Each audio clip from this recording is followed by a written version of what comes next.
This is going to be Kevin's going to go through the research. He's got a lot of awesome slides. I will be heckling him or probing him or asking some questions as we go. It's really meant to be kind of a very informal feeling conversation between the two of us about this really awesome data as we go. So people, keep yourself on mute. And if you have questions, as Emma said, please just put them in the chat box. And we have a couple folks that are going to be monitoring the chat box and pulling things into the conversation where appropriate and as they come up. And other than that, we are going to be recording this. So it'll be, we are recording this. It'll be posted on our website so anybody can access it later. Also streaming to Facebook, so if you know someone who didn't sign up or wants to check it out, or even in the middle and you're like, hey, this person should check it out, you can send them to our Facebook page, which I'll put in the chat as well, the link. So we'll wait just one more minute. I'm a big fan of rewarding the prompt. But in this new Zoom world, we're still trying to figure out behaviors.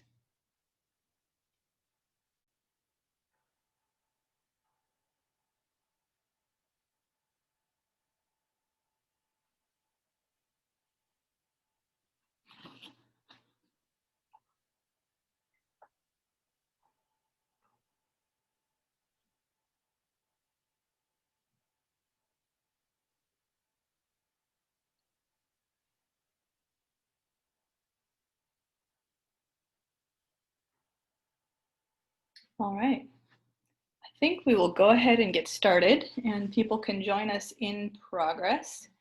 So again, my name's Shiloh Ballard. I run the Bike Coalition, joined here by Emma Schlaze, who's our Deputy Director. Hello. And we have Kevin Wang, who is a professor at Sonoma State University. As I just mentioned, the way that this is formatted is we're basically going to have an informal conversation about all of this really awesome and rich data.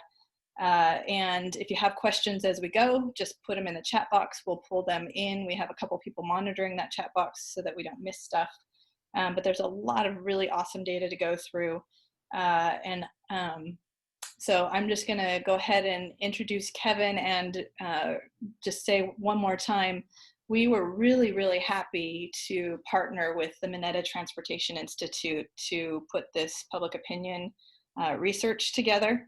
It's going to serve as a benchmark going forward for us to be able to track how we're doing on getting more people to ride, changing public attitudes towards transportation, and all sorts of good stuff so that we can be actually measuring if our advocacy, if our behavior change programs are working in Santa Clara County. So with that, I am going to go ahead and turn it over to Kevin. All right. Well, thank you, Shiloh. Thank you, Emma. And thank you, everybody, for joining us here tonight to go over the our results here of the survey here. And so, as Shiloh mentioned, we've got a lot of interesting stuff here in the survey that we will cover here tonight. And so kind of roughly how I'll break this down is I'll talk a little bit here about the survey methods to start here. Then we'll look here at some of the data that we've got here generally about how people travel. So we looked at use of different modes of transportation kind of across the board, and then of course including cycling. We'll look at some questions we had on travel behavior and why people travel the way they do. And then we'll take a look here at a couple angles here, more cycling specifically. So we've got some questions here about cycling barriers and cycling facilities. And then this last piece here, which I framed in our report as cars and bikes, friends or adversaries. So we'll take a look at sort of this sort of complex world that we got multiple modes competing for space. How do those relationships kind of work out here? So start us off here. Diving here into the methods here of the survey. So the survey asked here about travel in general, as well as cycling specific questions here.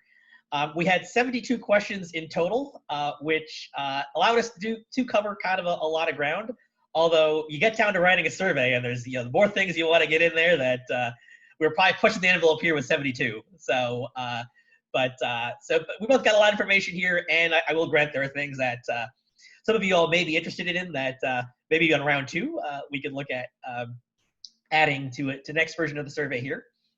The survey here was designed here by the Mineta Transportation Institute. So we were brought in here to do the coming up with survey questions, survey analysis, and then the survey was administered by the polling firm Change Research. So they are a national polling firm, but they are based here in Santa Clara County. Now, Change Research, like several other national pollsters, utilize online administration methods.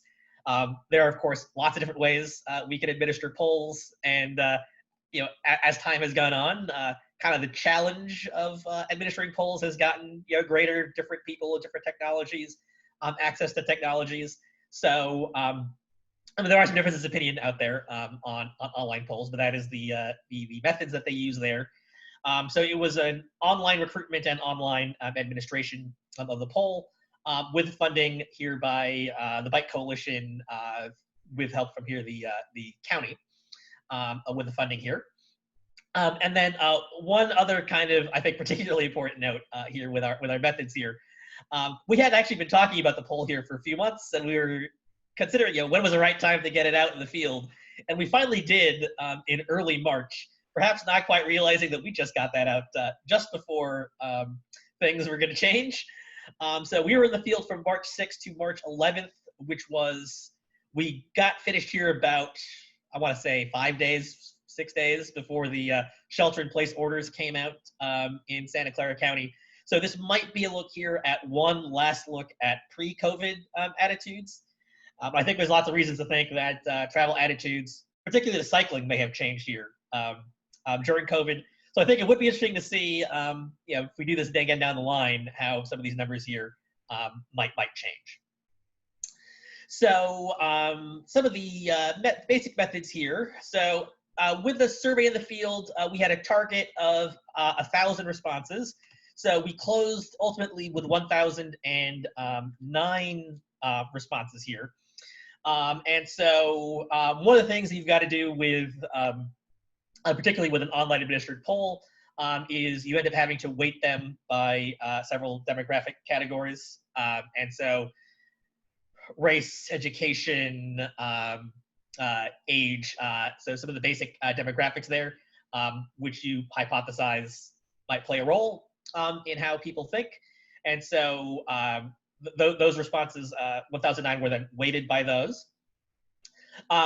Since we do have those demographic categories that we asked for in order to weight the data, that did allow us to break down some of our results as well, not just for the county as a whole, but for several common demographic subgroups. Now, inherently, when you start breaking it up, you cut down your sample size. So the margin of error is a little bit higher there for our subgroup data. So just a caveat as we look at some of the breakdowns as we go. And in particular, in terms of race ethnicity categories, the data I'm going to present here is for broken down into Asian, white, and Hispanic respondents. Those were the only three where we had sample sizes large enough where the sample sizes weren't, or the margin of errors there weren't exceedingly large, and the samples were low. So that might be something where you do this 2 or 3 times, you might be able to add up surveys to get those for some of the other groups. But here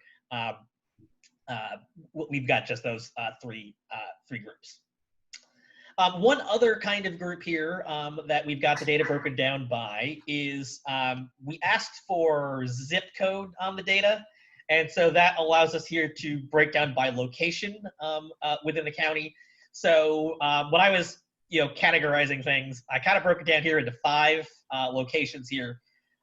San Jose, 2 ways. So the center part of San Jose, so downtown roughly, and then the outer neighborhoods in San Jose. I will say the size and the shape of our zip codes don't quite line up super perfectly to what we might think of as downtown. So we kind of as best as we could there. And then North County cities, so Palo Alto, Mountain View, Sunnyvale, Santa Clara, Milpitas. South County, Morgan Hill, Gilroy, San Martin, and then sort of what I called here the West foothill communities, Los Gatos, Saratoga, Los Altos, etc. So we can glean some things across different parts of the county as well. One other methodological note here before we get into the data, we ended up asking a lot of questions about attitudes. And so one of the ways that in social science research, we often ask about attitudes is by asking, we put out a statement and we ask whether someone agrees or disagrees with that statement. And one of the more common ways we ask about this is we also break it down into whether they really strongly agreed with something or strongly disagreed, whether they kind of agreed, kind of disagreed, and also with a neutral category. And so that can be, when you ask 5 different answers for one question, that does make it a little bit tricky to sort of quickly state what the answers to those questions are. So what we did here is a lot of those attitudinal questions are framed here in terms of net agreements, or that's what I'll call it here, which is how many people agreed either strongly or somewhat, minus how many people disagreed either strongly or somewhat. And that's sort of not including the neutral responses in there. So this is sort of like the margin of victory in an election, is what's the gap here between agree and disagree.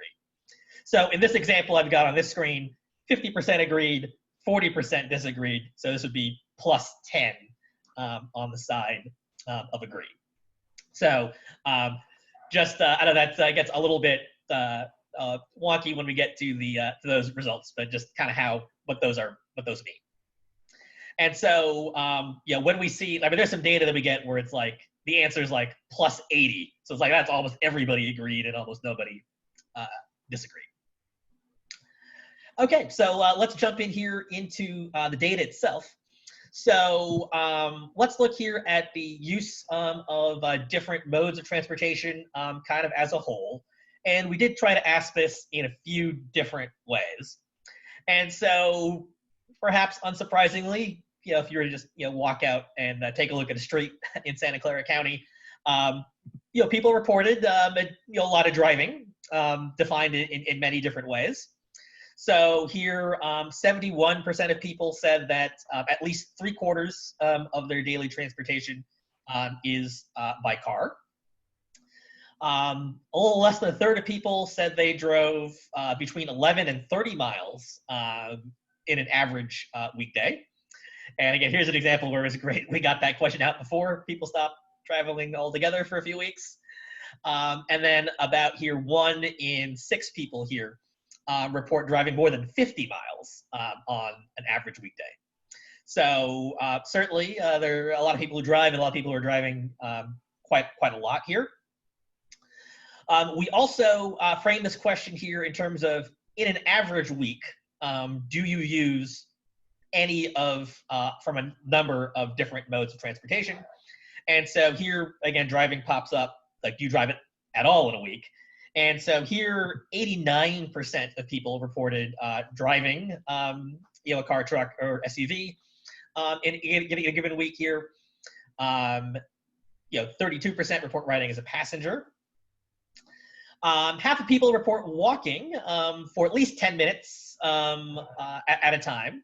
So that may include people intentionally walking to a destination, but that may also include maybe somebody drove or took transit and they've got a walk somewhere over the course of the week.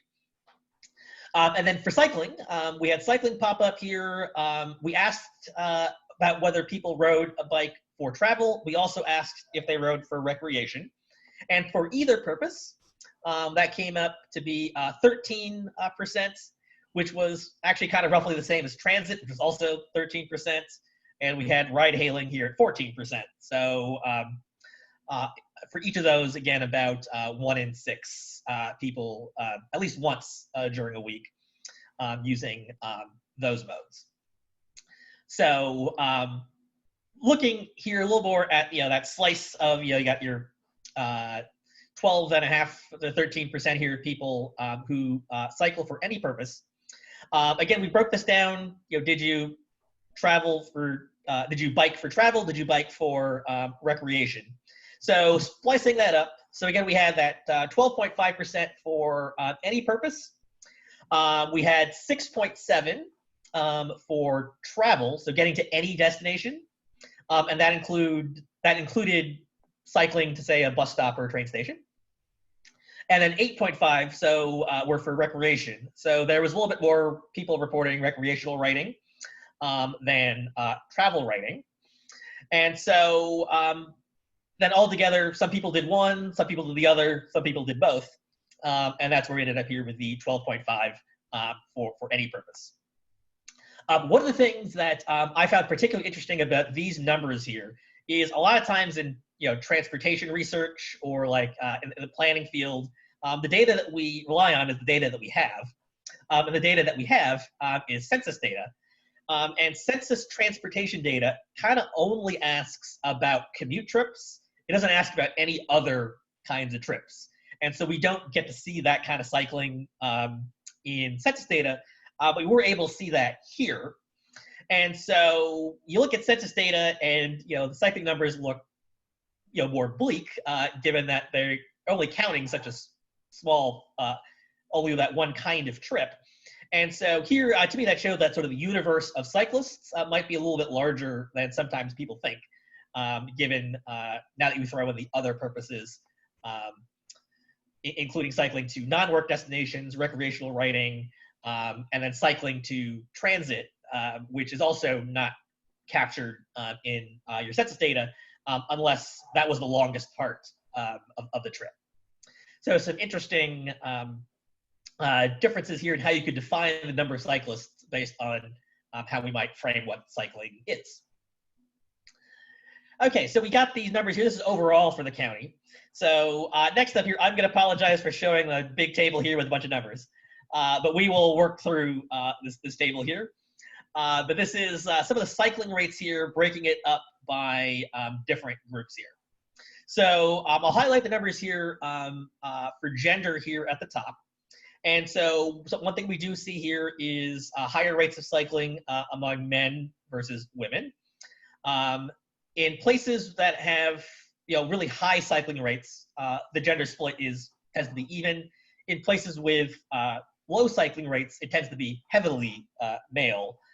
So here it was skewed towards higher ridership among men, although compared to the national average, it was actually a little bit better here in Santa Clara County.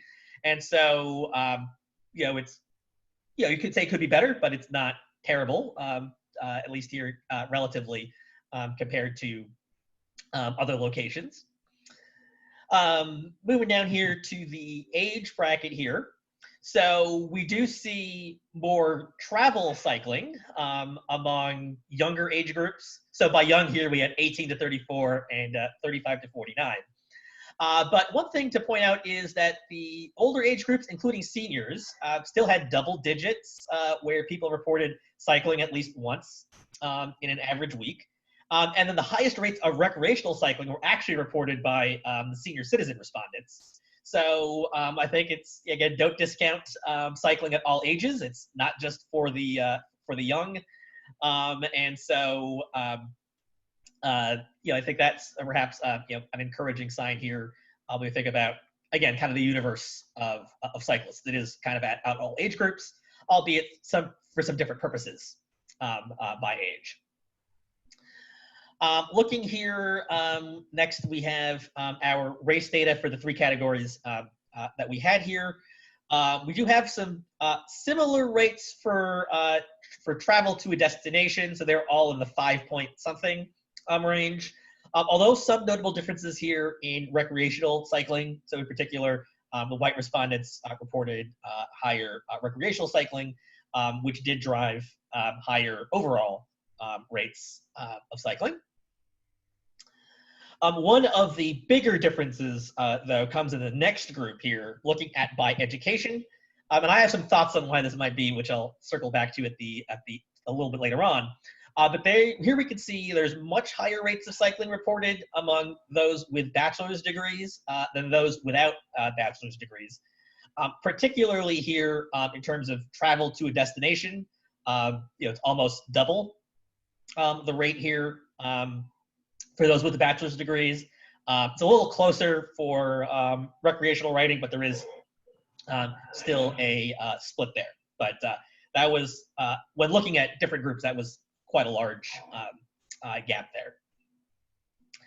Given that we hired a pollster that works in politics and does political polls, one of their standard banking questions was, who did you vote for in the last election?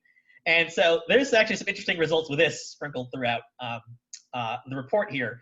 And one thing that I found quite interesting, despite a lot of rhetoric that might be out there about is cycling done only by groups of one party versus not the other, here we found that we look at cycling overall.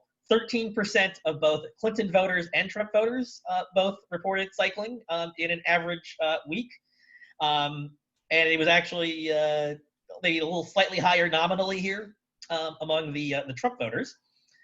Some differences, though, here in terms of what they rode for. So the Clinton voters here reported more travel cycling, and the Trump voters reported more recreational cycling. So some different kinds of cycling here, but at the end of the day, it still added up to 13%. And then finally here, I'll highlight the location data here at the bottom. And so this is breaking up down roughly here to our 5 rough zip code groupings here. And we saw some quite wide differences here in travel cycling. So double digits in central San Jose, double digits for travel in North County, and then we've got sub 2% in the South County and in the foothill areas.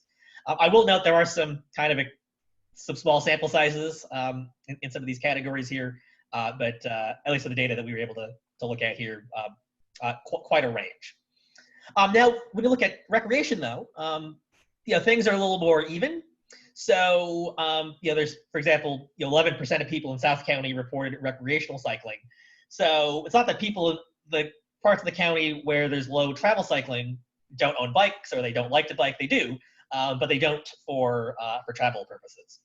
So again, there's cyclists there. So I think that's something to remember moving forward.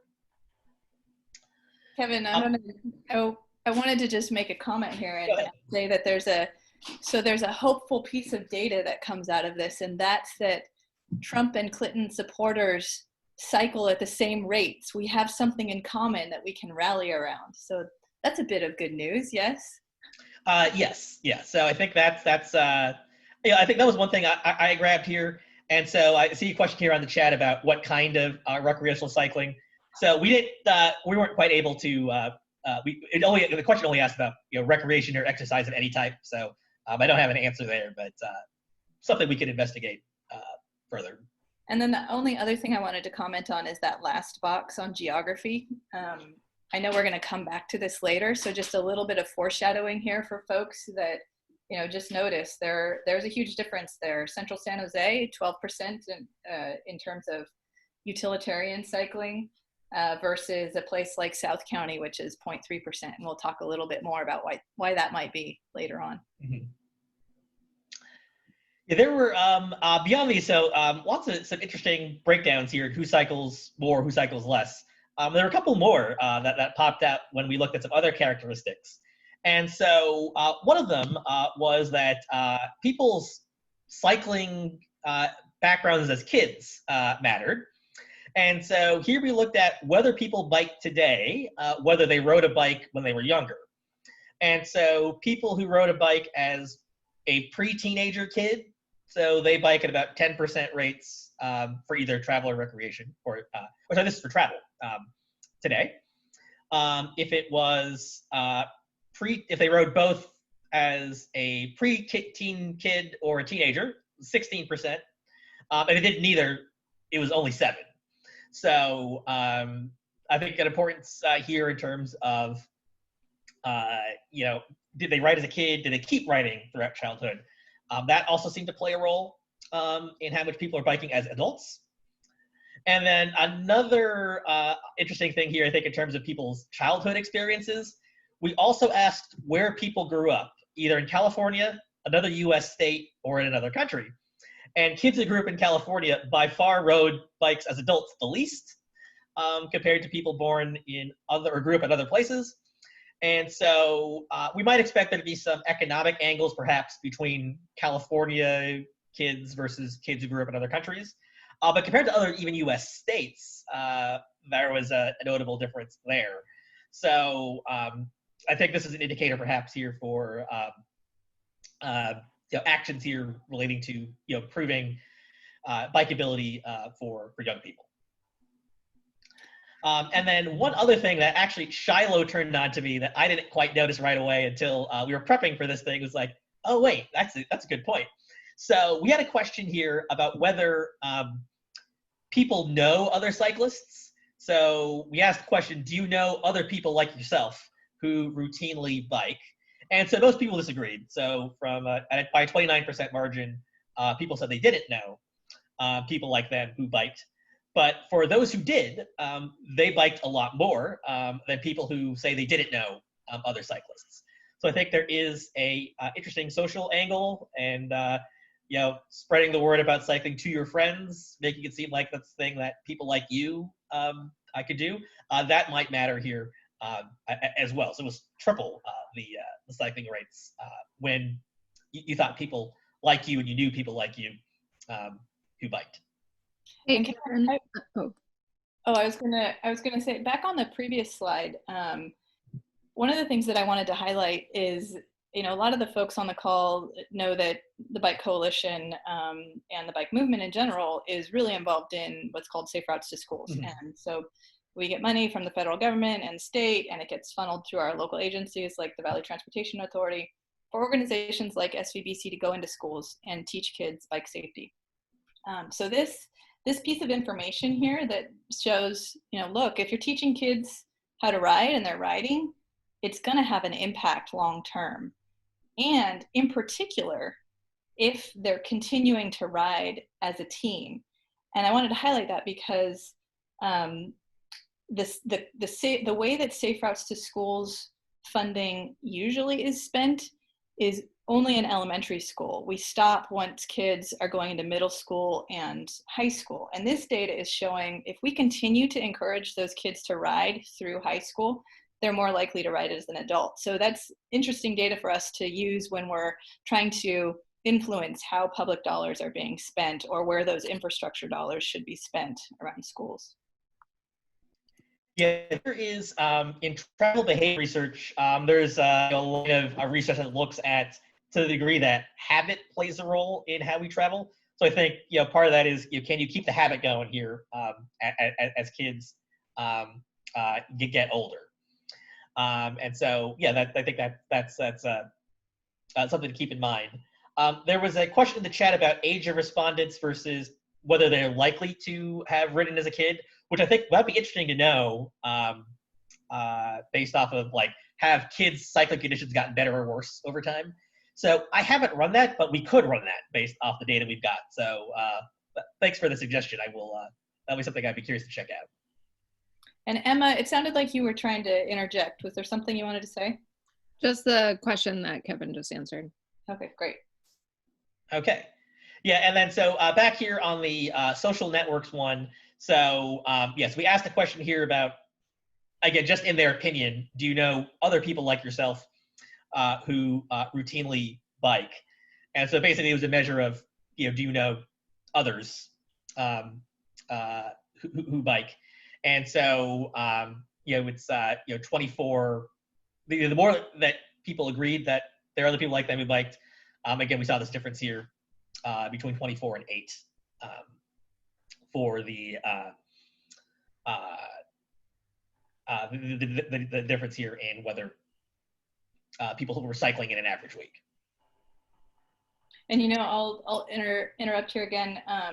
There's two things to say. One, in terms of the work that SVBC does, it's things like Bike to Work Day and open streets events. These are the kinds of events where we try to get everybody interested in trying something for the first time. And so they're around a bunch of people that are doing something that is not necessarily normal. So that's, this piece of data speaks to the program work that bike advocacy organizations do to organize these big events where we're using fun to entice people to just try it, and they're around a bunch of people. The other thing I wanted to highlight is that for those of you who have been to the Netherlands, I did a week-long study trip there, and fantastic infrastructure, awesome. And they also notice that for folks who are moving into the country, they're not riding as much. So again, it speaks to this issue that culture matters. If you're surrounded by it, you've been doing it your whole life, you're gonna do it. But if you haven't, even if you're dropped into the best bike infrastructure in the world, potentially, you're still not gonna ride because that's not who you were surrounded by. That's not the behavior that you grew up doing. So anyway, back to you, Kevin. All right, and so I got one more data set here on amount of use of modes, and that was in terms of ownership, ownership of cars, ownerships of bikes, and I've got a item here for do you have a transit pass on it. And so another thing that I think might be hopeful from thinking about the universe of cyclists, 39% of people reported owning a bike. Clearly, not everybody who owns one is riding one regularly, but there is, the bikes that are out there. So people have them, perhaps to a larger extent than one might expect. And then a breakdown here of bike ownership by different groups here. So again, 39 was the overall number. Again, a little bit higher for men, a little bit lower for young people. Some race differences, as well as some educational based differences. Okay, so that's some of our use of mode data here. So our next bank of questions here was sort of about why people choose to travel. And so I thought this was interesting because if we are interested in changing people's behavior, we kind of want to know what makes people tick, particularly the people who aren't cycling now. I think that's important to note here as well. So the way we ask this here on the survey, so we asked about a number of different reasons why people might like a certain mode, they might dislike a certain mode.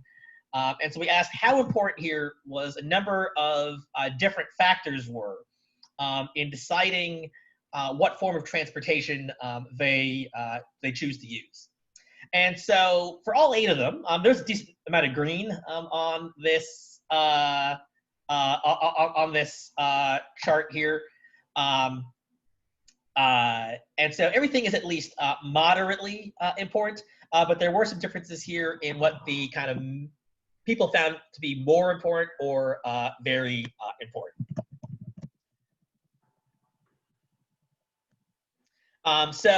In particular, the things here at the top here, things that people found more important out of the 8 here were speed and safety. But here we've got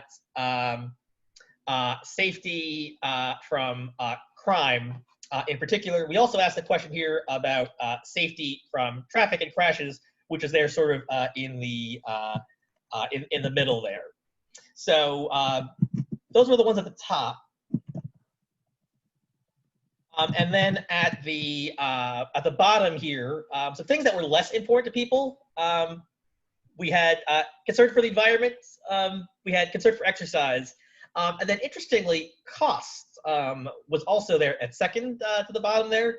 So I think it sort of indicates people are sort of willing or expect be able to or expect that they might need to expend some financial costs in order to get a mode of transportation that they like, but that did end up sort of being here one of the top considerations that they had.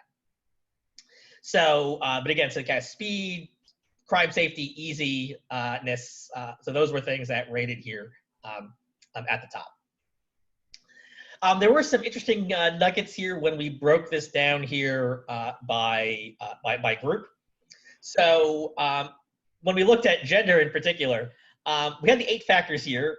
It turned out that women cared more about everything. So all 8 factors women found more important than men. So I don't know if that confirms anybody's priors necessarily here about what you might think. But in particular, women were more concerned about safety from crime and concern for the environment. So those had both a double-digit percentage point differences there on those factors. And then what I thought was kind of interesting here, politically, Clinton voters cared more about 7 out of the 8 factors, particularly the environment and exercise, and then cared less about crime. So that was, again, I don't know if that reconfirms anybody's prior perceptions there, but I thought there were some interesting differences there. Okay, and then here, again, the important, some differences here if we look at cyclists versus people who don't cycle right now. And so right here, I've got differences here between people who bike versus the respondents as a whole. And so one thing that you'll see here is that cyclists and what current cyclists, why they choose to travel, their motivations are a little bit different than the overall results we saw a couple slides ago. And in particular, people who cycle now care much more about the environment and exercise, and really about exercise, compared to the population as a whole. So 32 percentage point difference and an 8 percentage point difference there, respectively. So those kind of arguments, I think the exercise and the environment angle, those are things that cyclists care about today. But if we are thinking about converting the people who don't cycle now, those didn't quite rate as highly for those groups. Okay, so I was going to interrupt. So what's that based on this data right here showing? Here's how people rate the factors, everybody, and here's how the cyclists rate those factors. What's that sweet spot? What's the demographic? What's that person that is going to be most easy to convert into an everyday cyclist? All right, so I think that's an interesting question. So so I mean there are some of the well, I think maybe it's not about who's the easiest to convert. One of the ways I was thinking it more about was what is the right message for the different people who are trying to convert. So I think if we go back to the previous slide, I think maybe there's different messages if you're trying to message to men versus women. Different messages you might use if you're trying to convert, say, more liberal versus more conservative members of the public. And so again, I think like underlying like interest in, say, cycling for any type, say between the Clinton and the Trump voters we saw was 13 and 13%. So I think that the underlying interest might be there, but I think the message that you would use would be, so maybe it's less about the environment and more about other aspects.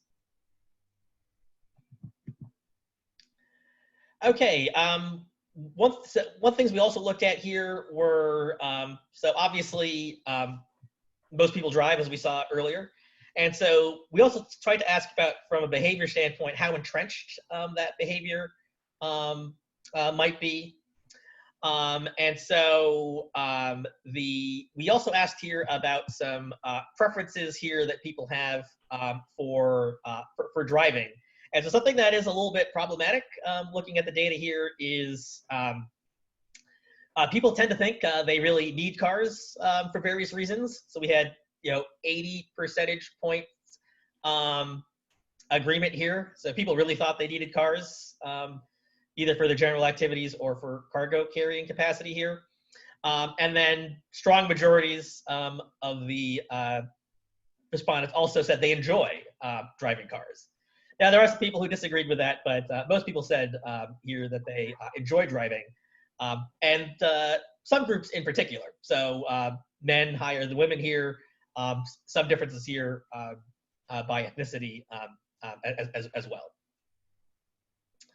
So so the and chiming here on the conversation going on in the chat back in the factor questions, That question was about travel in general, not just about cycling. So I would presume that most people were answering that more about crime in general and personal safety rather than particularly about bike theft. Okay, so some numbers here which may be showing that driving might be pretty entrenched. But on the flip side, people also expressed concerns about having to drive a lot and needing to drive the amounts that they do. And so here by a 25% margin here, people agreed that they drive more than they would like to. So I think people, if they could drive less, people would be happy with that. And again, it would be really interesting to see if that has changed here, that the people have actually driven less over the last few months. And then by a 36 point margin here, people agreed here that a lot of driving was not great for your health. So I think there are also indications here that people are not necessarily satisfied with the current auto-oriented paradigm that we live in. So some things that are concerning, some things that are maybe more positive in terms of thinking about mode shifts. Something we also saw in terms of maybe people not being as happy with the current situation as they could be, we also asked people whether their travel was stressful or not. And so drivers, by a slight edge here, agreed that their daily travel was stressful, whereas cyclists and transit riders, by a slightly wider margin here, thought that their travel was not stressful. So I think there might be I get some angles that could be played here in terms of the stress involved with travel. Kevin, can I interrupt? Going back to those last two slides, when you note the difference between women and men and then different ethnicities, I wonder, an interesting question to ask is, okay, so we continue to pump a lot of money into building roads and accommodating cars. And this data is showing that there are certain demographics that enjoy driving and want to drive more, and there are some that don't. And so ultimately you can ask yourself, who are we building this transportation system for? And it seems to me, if you look at the data, you can conclude, well, it's not women, because, it looks like men like to drive more. And so it makes me wonder, and maybe you can I think you can answer this question. What would our transportation system look like had women designed it? Yeah, I think that's definitely a great point there. So I know a lot of times when we talk about who the public is, and so I think this raises some interesting points here about who the public is, and it's what we assume maybe what the public thinks, and the actual results are a little more complicated than that. So yeah, I think that's some very interesting points there.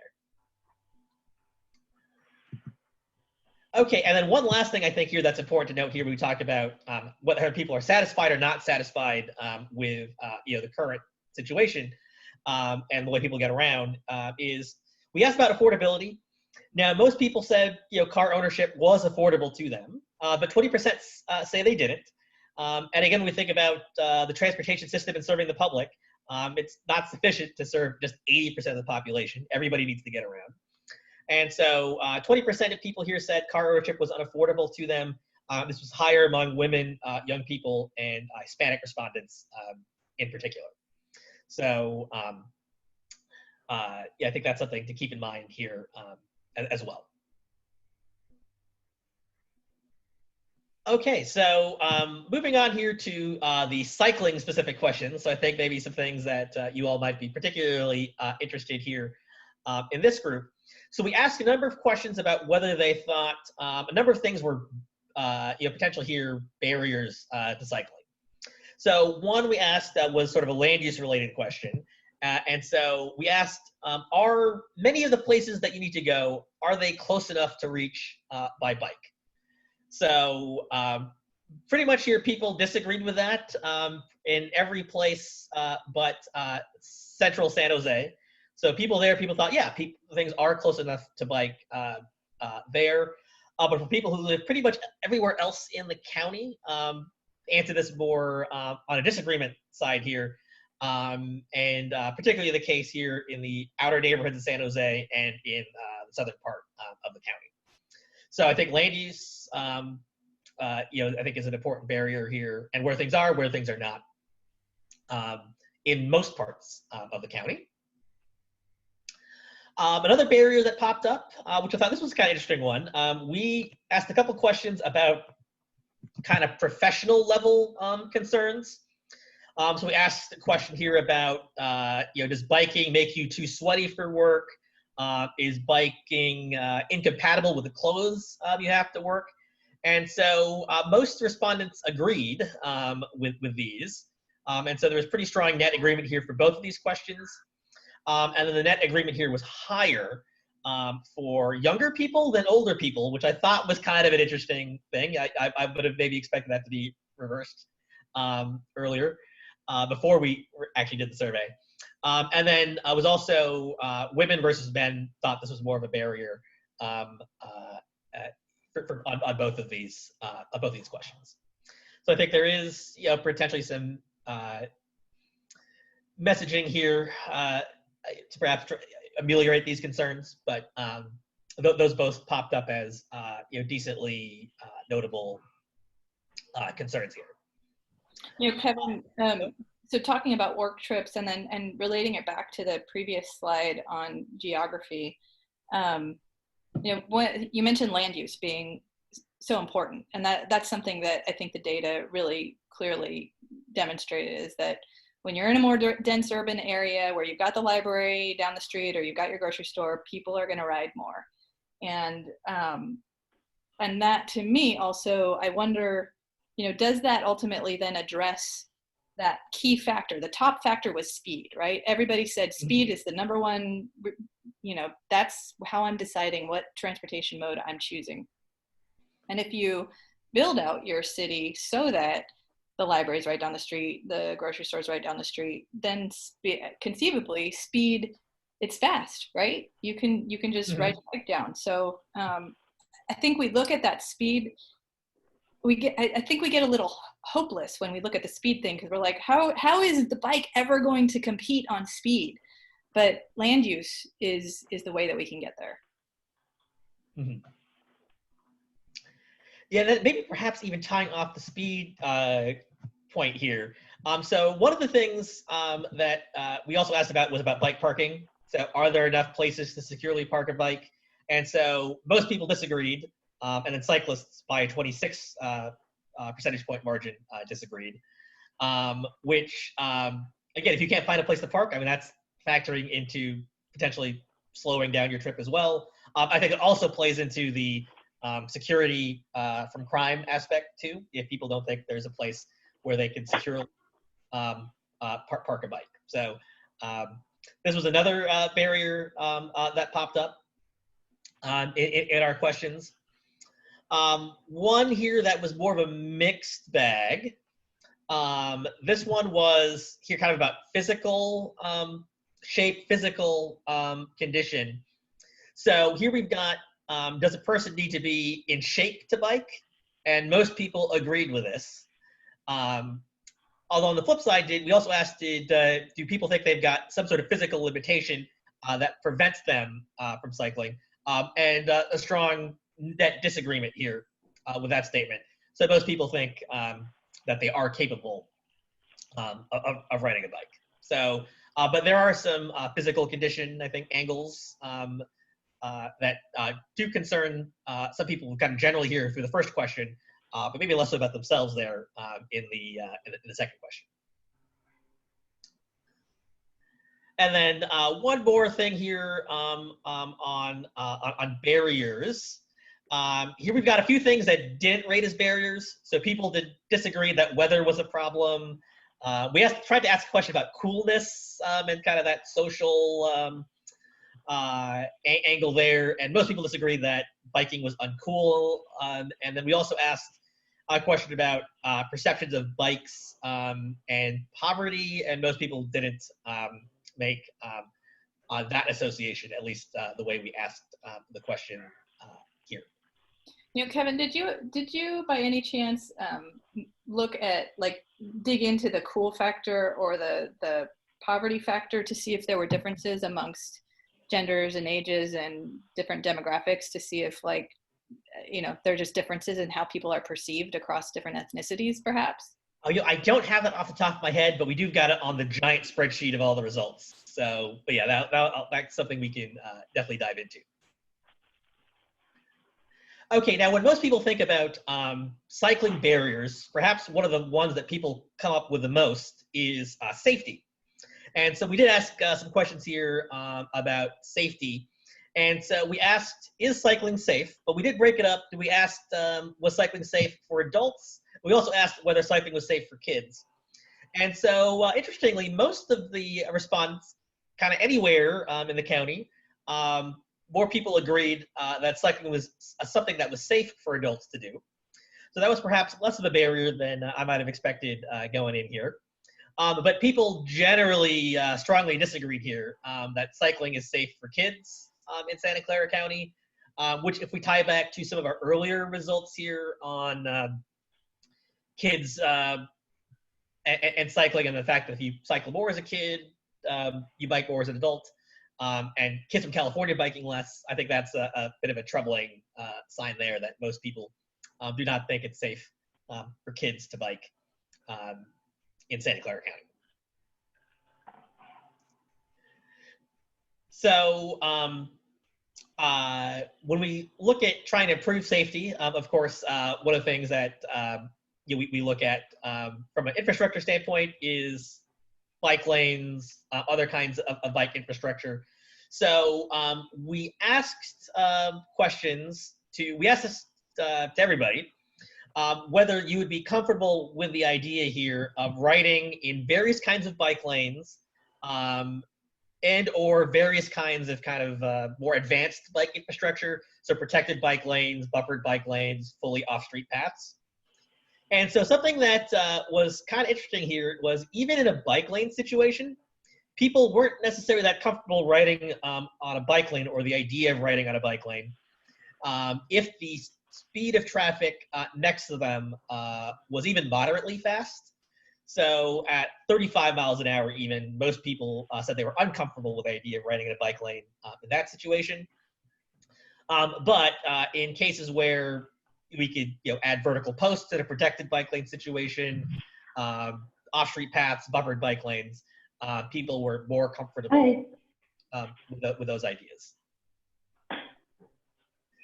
So I think bike lanes, when we get them, I mean, they're not obviously not everywhere. Those are things that we like to get when we get them. But again, that was not necessarily that doesn't answer necessarily all of your problems at that point. Now, this is the responses here for all respondents.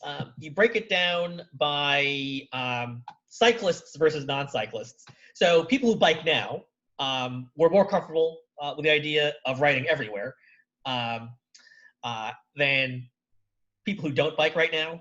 But again, one of the points that I made earlier is if your goal is adding to your current cyclists, again, understanding how people who don't bike right now, what they think, I think, is something that is important to look at here as well.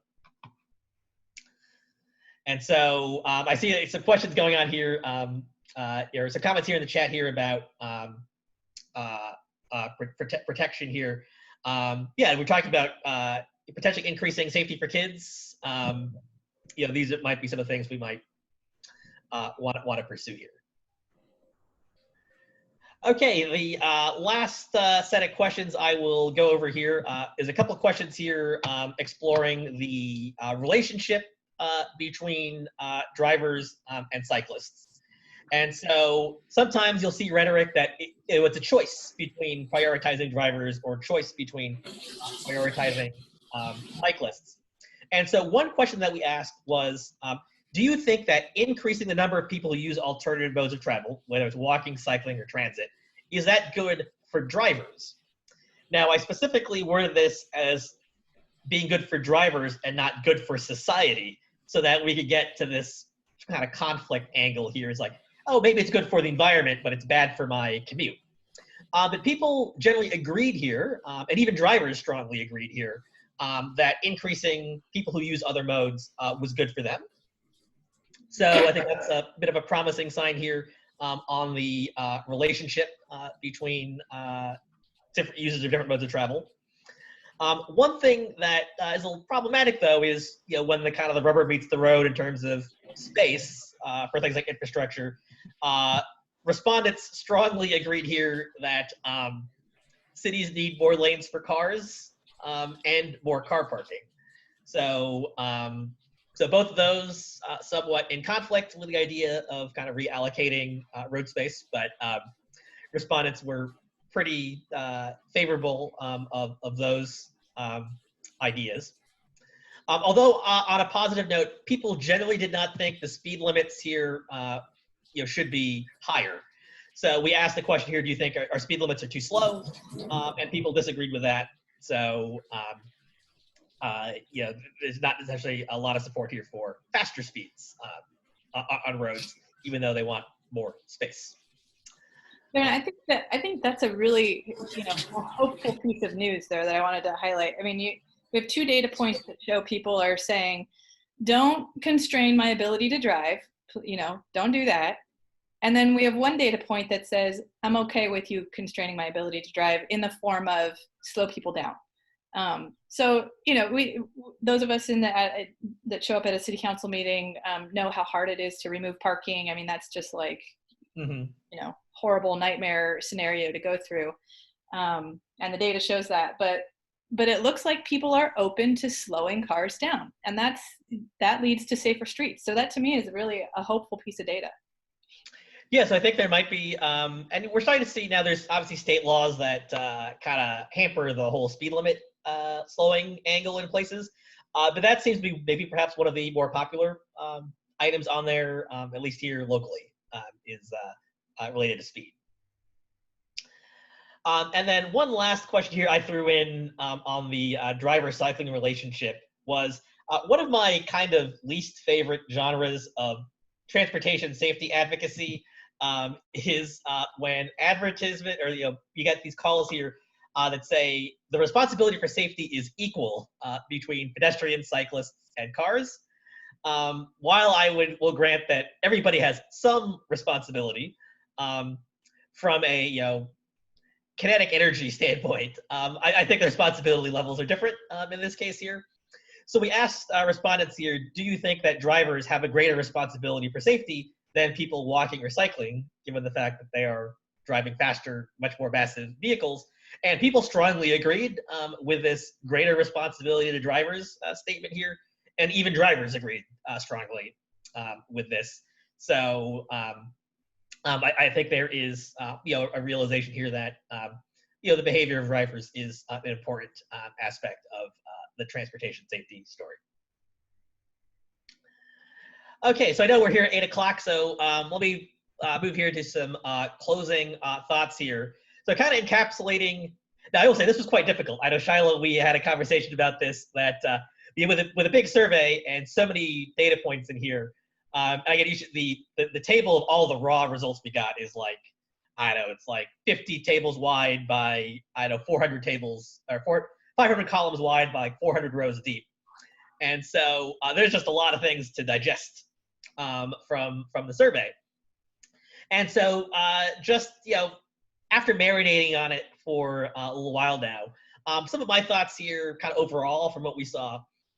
One of the things I frame in the conclusion of the report is, is the glass half empty or glass half full relating to like reducing BMT and facilitating more cycling.